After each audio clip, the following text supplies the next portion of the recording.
checking out this video. Don't forget, like and subscribe.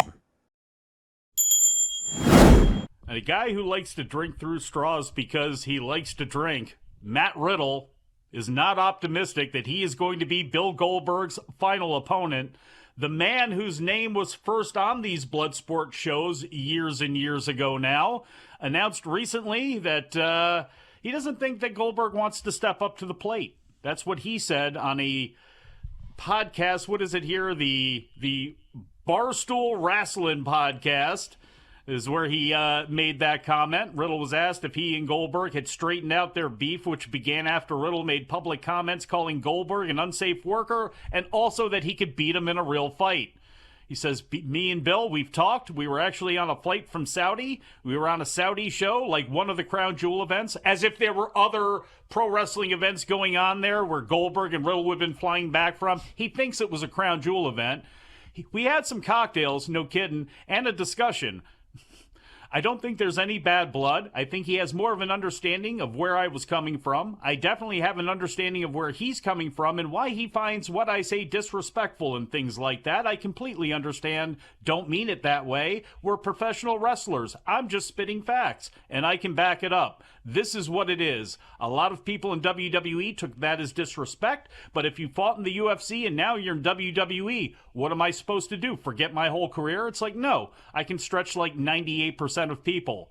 As a man who has lived in both worlds right now, Filthy Tom, what is the percentage of people that you believe that you can stretch? 99.9% of them.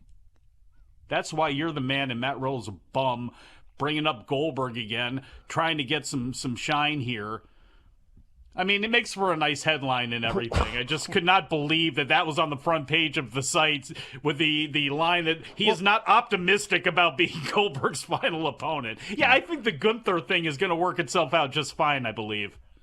I would like to say it's perhaps possible that it was not a Crown Jewel event. It could have been the greatest Royal Rumble that they were on together.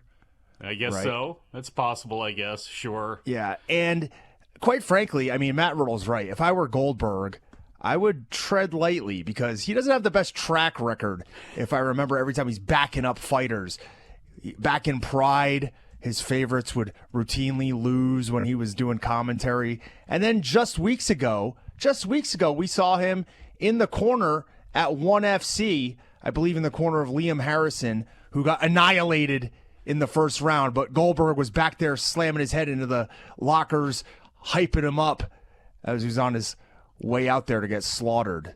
So no shot that Dynamite gets slaughtered in the ratings by NXT tonight because, well, they're running by themselves. NXT was last night. We'll get to that in the next segment. But tonight, live on TBS, Total Mortgage Arena in Bridgeport, Connecticut, Penelope Ford against Dr. Britt Baker, Roderick Strong, Lance Archer, Adam Cole, Konosuke Takeshita, Hangman and Christian Cage against Jay White and Juice Robinson, FTR against the House of Black, Swerve and Leo Rush.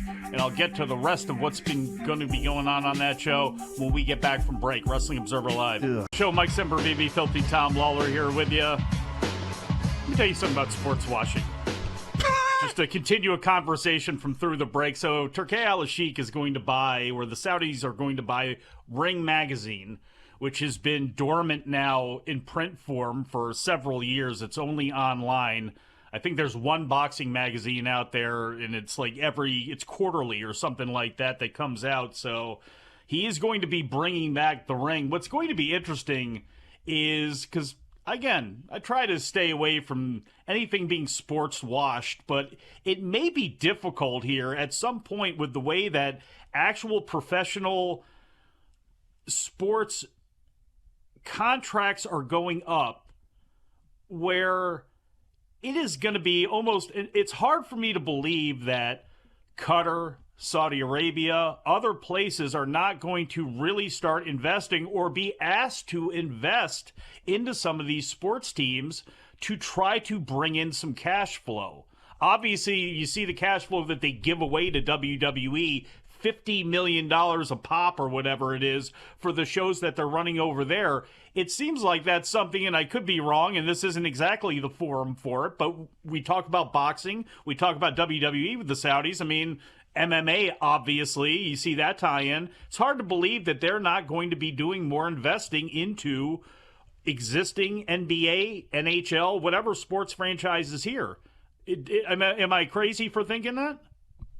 No, absolutely not. I mean, there are other companies that are taking money or being invested in when it comes to mixed martial arts by these countries in the Middle East, right? I believe the Saudis also own a portion of the PFL. Yeah. Right. There's Brave Fighting Championship. There's UAE Warriors. And I would, imagine that those are set up in a way in which, you bring in fans, you get the event. I mean, they're probably putting out money for them. And I'd assume it's going to happen, more and more in the long run, although with boxing, as you mentioned, I believe the big push now is for, no more Riyadh season outside of Saudi Arabia, but now to try to get people to go to Saudi Arabia for these big events. Thank you for watching. Make sure you subscribe to the channel and click that notify button, and you'll never miss a video again.